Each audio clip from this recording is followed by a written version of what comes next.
We do 1 week fundraisers, 100% digital, no order forms, no checks, no cashing. All the products are delivered home. So we've elevated the space to like an Amazon model for sports and activity groups. And so for me, people come all the time and say, man, is it scary? What did you do? And I respect and understand that leap to entrepreneurship is scary. But to me, being an employee is way more scary because now I've decided to put my family's safety in the hands of another person or into a circumstance or into a downsize where I can be replaced because I built up so much value they can't afford me. I don't think there's ever been an easier time to be successful than right now.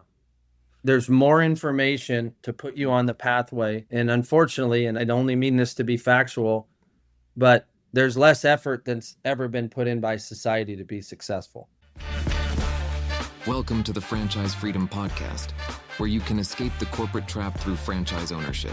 Here's your host, Giuseppe Grammatico, the Franchise Guide. Welcome to the Franchise Freedom Podcast. I'm your host, Giuseppe Grammatico, your franchise guide, the show where we help corporate executives experience time and financial freedom. Thanks for joining us today. You guys asked for more guests, and we're excited to bring on my good friend, Mike Bahun of Fundraising U. Mike, welcome to the show. Thanks for having me, and I'm glad you said your name first so I didn't have to take that on, so thanks. It's G. Everyone calls me G. It's so much easier. It's even spells. I was doing a lot of solo episodes. We've been mixing it up. We've had some awesome guests, and I've been looking forward to this one. If you can give the audience a little bit of background, who Mike is, and we can get into a little bit more on Fundraising U. Yeah, I'm a coach at heart. Everything inside of what I do every day and everything I'm passionate about is coaching business owners, coaching in sports. And so I'm from Omaha, Nebraska originally, spent the first 35 years there, fell in love with athletics. That was the springboard for our business. Lived in Kansas City and now moved because of the growth of the business. I'm now in Arizona. Been married for 20 years. As of this October 7th, I got twin 16-year-old girls, and I absolutely love coaching people and building teams and being part of that. And I love entrepreneurship. And so this brand is the emergence over time of the right transactional opportunity with the right transformational day-to-day blending. And I think our brand is unique there. So essentially, my passion is coaching people and building up athletics because the net effect is your nephew, my niece, a cousin, whoever you know that gets to be part of sports or activities in schools, we make a difference there. Love that. So let's dive into Fundraising U. This is definitely a unique type of business. I really like it. It stands out. It checks off a lot of boxes when it comes to really helping the community, giving back. So talk to us a little bit about the model. How you when you started and kind of where you're at today. Yeah, it started in 1999 when I got released from playing baseball. I went back to my high school and I was handed the keys to run my high school baseball program. And the guy said, you get 24 baseballs and the rest of the money you have to come up with yourself. And so that was my first experience with fundraising. And so as a high school baseball coach in 1999, that's where this started. So 26 years now, Fundraising University has been evolving and emerging to get to this point. And I saw a need.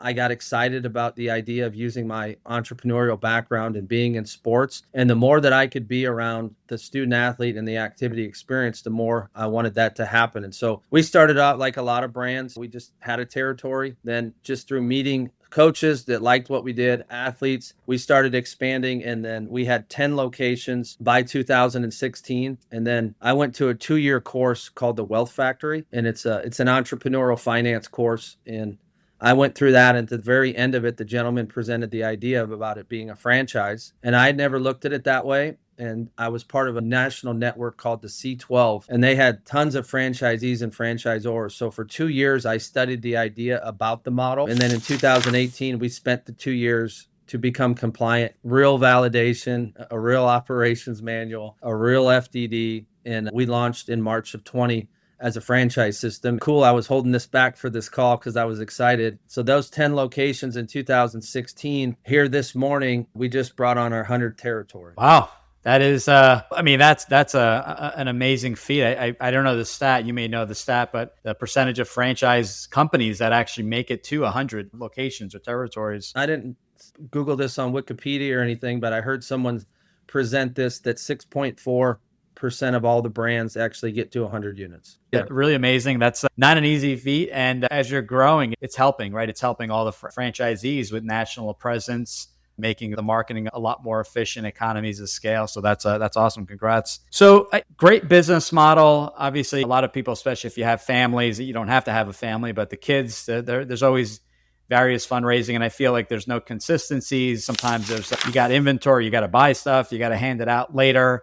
Talk to us a little bit more specific on the model, and specifically, who is that right fit and what is their role in the business? Yeah, no, you nailed it. When people hear fundraising, we think of right away what we've experienced. The candy bars, the order form for the magazine, just the mercy sale from your nephew, and they never stop. And you're right, there's never consistency. And so the challenge with it was schools do the best they can, but they're not resourced on the business acumen side. And there is no structure to fundraising, right? People see it as a commodity or a product in the way that you just explained it. And that is the first impression people get with this. But the right way to have success is it's a service brand. And so we're approaching this as a service brand. And what I mean by that, what the coaches and the schools and the activities want is they want something fast, and they want obviously the most amount of money they can get. So we do 1 week fundraisers, 100% digital, no order forms, no checks, no cashing. All the products are delivered home. So we've elevated the space to like an Amazon model for sports and activity groups. So we've given the tools to the schools that they don't have, including technology. And so why people come to Fundraising U is because we have a system that's fast, it's safe, we own our own technology. And to this point, this is a certified number in our ERP. We're averaging over $400 per student that engages us, which is 3 times the norm. And most fundraisers are 6 to 8 weeks. And so that's where we sit in a different place. Our ideal franchise owner, really, sometimes people think it's narrow and they think it's sports, or they think it's something they do in addition to their role. And this is a real business that has real margins and a way above average on it. And we have a 92% reoccurring rate on our customer, which is huge. And so our person, first and foremost, is somebody that cares and has high empathy and wants to make a difference. We've seen that come from, we have engineers and lawyers and former NFL players all the way over to teachers and coaches that want to stay in the space but want to have more. And so I think our avatar is somebody who cares, wants to make a difference. They want to control their time a lot more. It is a very friendly lifestyle role. We all know when a school calendar is, so we all know what you're going to be doing and when. And then they also obviously want to determine their own, value by the success of the business. And so we think it's very broad. If you care about people and you want to make a difference and you want to control your time and your value, those people fit inside of that. Right. And then obviously our characteristics of success are no different than any other one, right? You got to be competitive. You got to be coachable. You got to be organized. And in this model, because we're working with the best people in the world, in my opinion, who are coaches, there's got to be true empathy for what's happening. Absolutely. And there's a need for it, and it just needs to be, I think, simplified. So, why just work with the soccer team when you can work with all the sport organizations and teams? I don't know what percentage that they typically have to fundraise for, because obviously they're getting funds from the school, and this is kind of over and beyond. But there's always going to be a need. This isn't going away, and I think keeping it simple. That's why people are scared to volunteer, is that they don't know what they're getting into, or they're going to have to make millions of deliveries, or have their garage full of peanut M&Ms or something like that. I remember in Little League, we used to just have boxes of candy just piling to the ceiling. So yeah, this is the fits there, and it sounds as if, as you mentioned, the experience necessary isn't needed in fundraising or even working with schools or even being a coach. It's more of just being able to network, relationship building and working with the schools, because naturally, as we were saying, it's going to go from one sport to the next, or one organization. Doesn't have to be just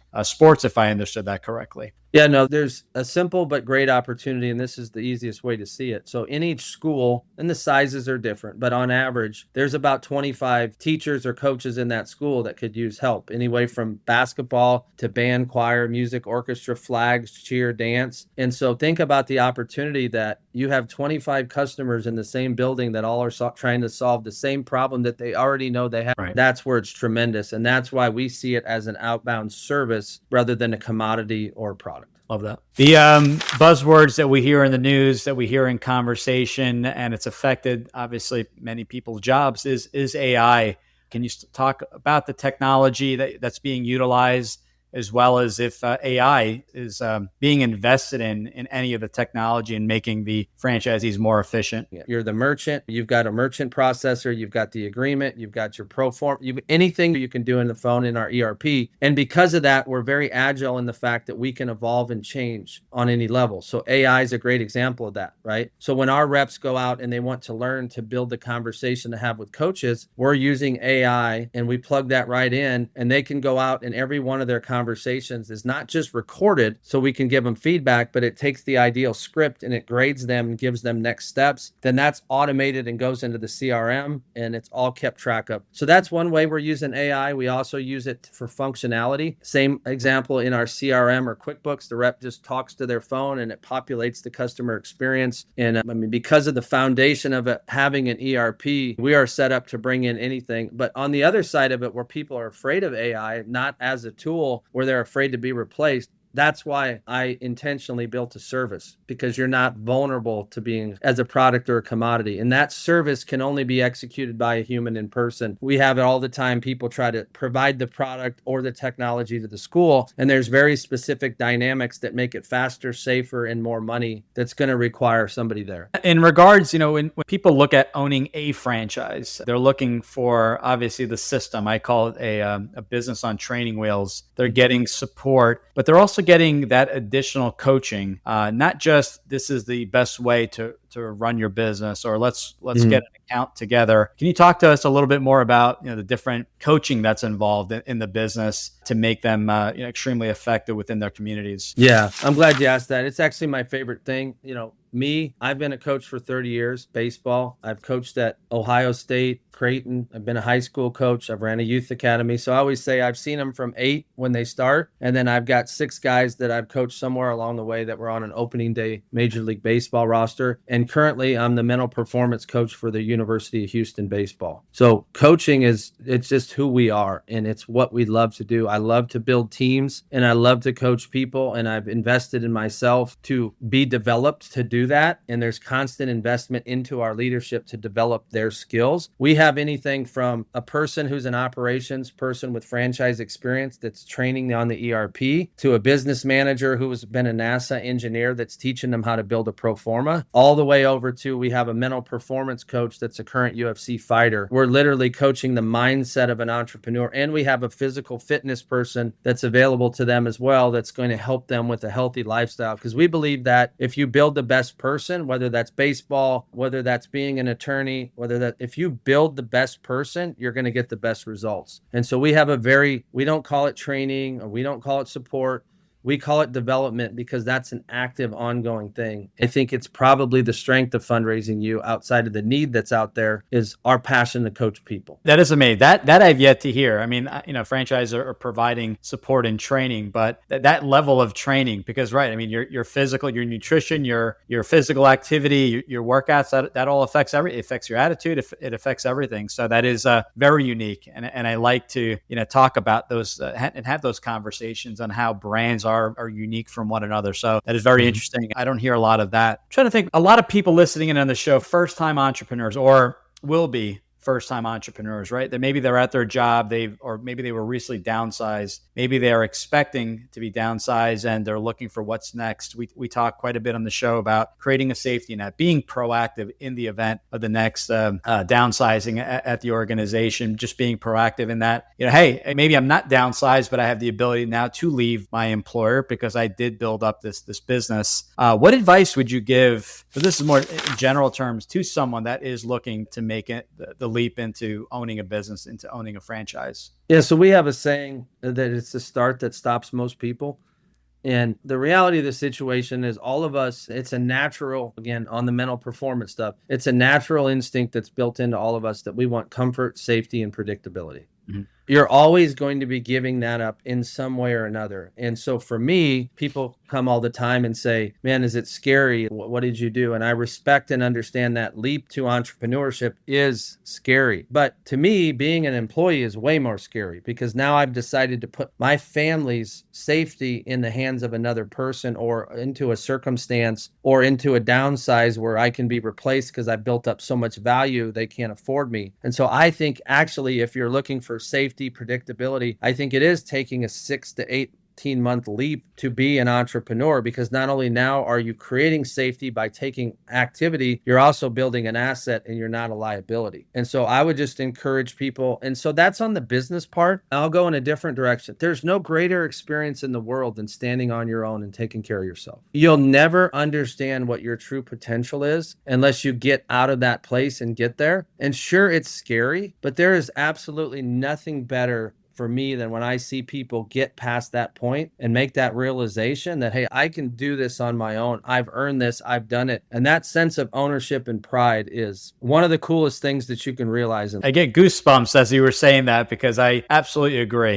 It does take, there is this leap, right? I mean, there's definitely this, what we call it, I guess, uncertainty. You're not going in blind, obviously, you're doing your research, but you want to make sure everything works out. But going back to your original point, working for an employer is, people feel it's safe. It technically isn't. I've been through 3 rounds of layoffs with the last 3 companies prior to leaving corporate life 20 years ago. You never know. And really, my promotions, my commissions, I remember we were in sales, was dictated by my manager, who had another 20 managers above her. And I felt like I had no control. And then not only that, but I got my money, threw it into a 401k plan that I didn't control as well, aside from the percentage and the investments, but I didn't control the mutual funds and what I was investing in. So really, I had my fate in everyone else's hands. Hopefully, crossing my fingers, obviously, that it worked out, because I wasn't making any big decisions at the firm. I work for one of the largest financial service firms to ever exist. So no control whatsoever, hoping that everyone's making good decisions and following through. But to really experience, like, I'm going to control this. Yes, there's risk. Yes, it could be an emotional roller coaster. I've been there. I'm 20 years in full time as a business owner.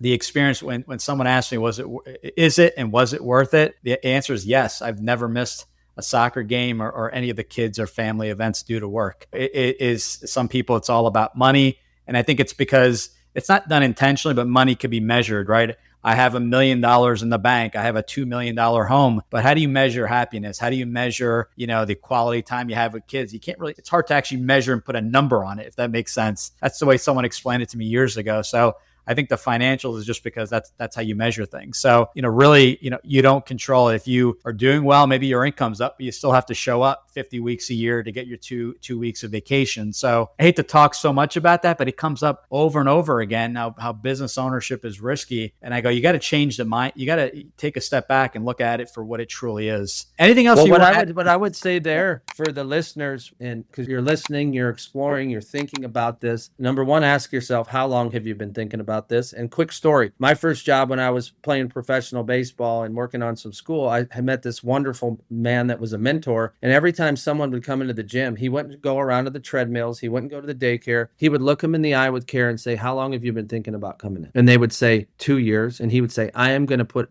all the pressure I can on you to join today, because if you don't, you won't be back for 3 years. Here's what I would say to those listeners that are listening right now. We always look at what happens if we do it, right? So let me challenge you to look at this and reframe this to look at it a completely different way. Let's assume you don't do anything and it's 10 years from now. What happens if you don't do it? What is the cost? What is the cost of risk? What is the cost of your fulfillment? And what is the cost of regret? Because that's the big thing. It's not the money. It's not the perception. You're not going to care in 15 years. I've never met somebody late in life that I've coached me that said, man, I wish I would have done less.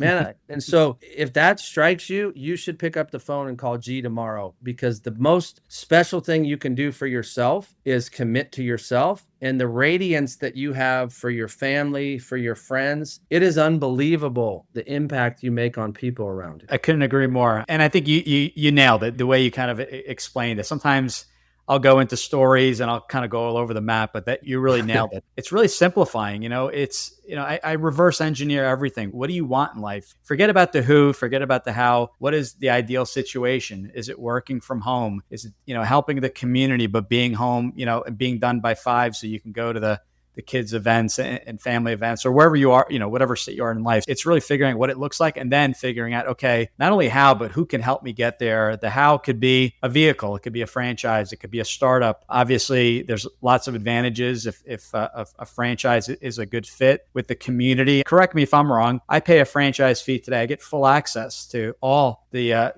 all the different various coaching, all the technology, the marketing, the coaching, the training, the systems, everything. It's essentially turnkey. It's basic. It's like you're getting the key. You got this engine. Obviously, you have to follow through with the system, but you got coaches, you got Mike, you got other franchisees in the area truly helping you. So it's not, okay, I got a great system. Now let me go see if it works. You have everyone rooting for you and helping you out. I mean, is that an accurate, if I had to describe Fundraising U and what you're getting, you got that team really rooting you on and supporting you. Yeah, no, I love baseball, so I'll just simplify it down into baseball terms. You're going to walk into the dugout, your jersey and your equipment are going to be sitting right there. You're going to have somebody that shows you the game plan about how to face that pitcher. You're going to grab the bat. You're going to have somebody coach you all the way along the way. You're going to have a whole team of people supporting you in the dugout. You've got the best quality bat in your hand, and we're going to take you right up to home plate. And then even if it doesn't work out, we're going to absorb you and coach you. So the only thing you have to do is go through the sequence and the experience to take action. To me, that's de-risk everything that you can. And so we do on every single level. That's what you love about franchising, right? Is it's taking the perceived risk of business and it's taking out the main things and it's de-risking it. And all it is, you've got to ask yourself is, do I feel like I have the ability to go out and be successful? Like for us, we know the schools need money. We know what to do to help them. So what's the only thing missing? The person going out and doing the activity. That's an opportunity that is out there for hundreds of franchises. And so I just want to encourage people, because I care about entrepreneurship and I care about seeing people take their chances. Make the move, call G, and it'll change your life. That's what I tell everyone on the calls. I'm here to help. We're here to figure out which is the right fit. We also want to make sure that if we find you the right fit, we want to make sure that the area that you're looking at is available as well. So that's where we spend a lot of time it has to make sense. If you're going to be driving 5 hours to get to the office, it's probably not going to work. That was my, and I say 5 hours specifically because that was my round trip commute into New York City at my last corporate job. So that was not a door-to-door commute. That was not fun. Working an 8-hour day plus 5, that was 13 hours. It was insane. I don't know. I did it way too long. And that was my breaking point where the pain was just, not the hours, but I wasn't going to see the kids when I got home. So, nor, leaving in the morning. So there's a lot there. Any other advice for those that it's, a lot of people I work with, it's like, hey, you know what? I've been watching your show. I've been thinking about it for the last 5 years. They've been simmering on this. Any other advice to really motivate people to take that next action step of contacting a franchise coach or consultant, contacting a brand directly? What other kind of parting advice would you give to someone that's just, they're at that point and they're kind of just stuck? Yeah, I don't think there's ever been an easier time to be successful than right now. There's more information to put you on the pathway. And unfortunately, and I don't only mean this to be factual, but there's less effort that's ever been put in by society to be successful. And I understand COVID put people at home and it maybe changed the way that we look at things. So there's more opportunities to be successful faster because we've evolved as a society. But there's less people because of some of the success we've all had and that urgency and desire that maybe our parents and grandparents had to build the family. It's not the same. We all know that. We can feel it, right? We're all looking to do something and make it easy. And I don't think it's any easier now to be successful than it ever has been with more options, right? If you just go out, and this is the one thing that's synonymous that I hear with every franchisor that I talk to. If someone will go to work and follow the plan, you're going to be successful. And you just have to ask yourself, do you believe in enough in yourself to make that walk? And if you do, on the other side of that is, there's more money and you own that. But I'll keep going back to it. Like that fulfillment in who you become for your loved ones is the most special part about entrepreneurship. I love that. It's not just the flashy cars and money and houses. It's the important stuff when you boil it down. I truly. What are your kids watching, right? What are your kids going to remember you as? Like whenever I get stuck and I'm like every other person, like I draw to that resource. What would I want my kids, if my kids were watching and I made this decision or I didn't make this decision, or if I followed through and I didn't, what would they be gaining from or losing if I didn't make that decision or did make that decision? And that's a special thing. Like you want, your kids are watching you. you. Yes. And they're going to take on a lot of what you choose to do. And if you never went for it and you talked about it and you became frustrated, and then if that's unconscious and you complain about working, you're telling your kids that working is bad, right? And so we have to be very aware of the impact that we make for our sphere of influence, and being the one who is the person who takes action. It elevates everybody around you, and that's special. It is. No, it's not what we say, it's what we do. I remember my parents saying that, and I'm like, what does that even mean as a kid? And now looking back, it truly is. It's our actions. It's not just telling people what to do or telling the kids what to do. It's actually following through. And I think that that's extremely important. And I appreciate that more today as an adult than obviously as a kid. What is the website? We're going to put it in the show notes. Yeah, pretty easy. Just www.fundraising, one word, and then the letter U, fundraisingu.net. You can find us. We're responsive.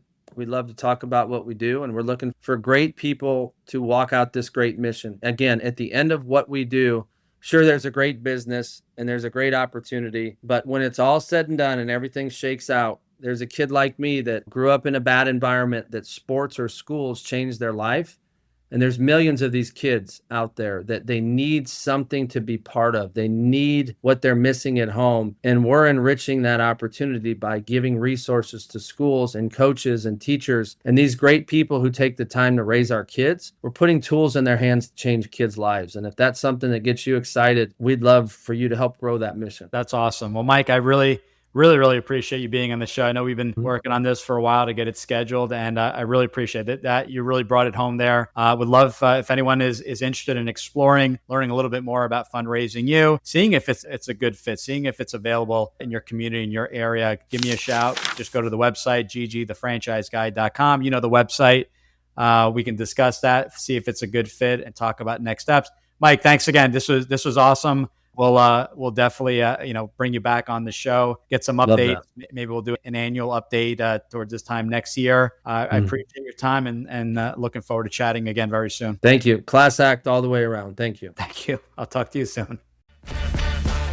Thanks for tuning in. If you want to learn how to make the transition from corporate to owning your franchise, join Giuseppe on the next episode. You can also follow on all social media platforms and achieve financial and time freedom today.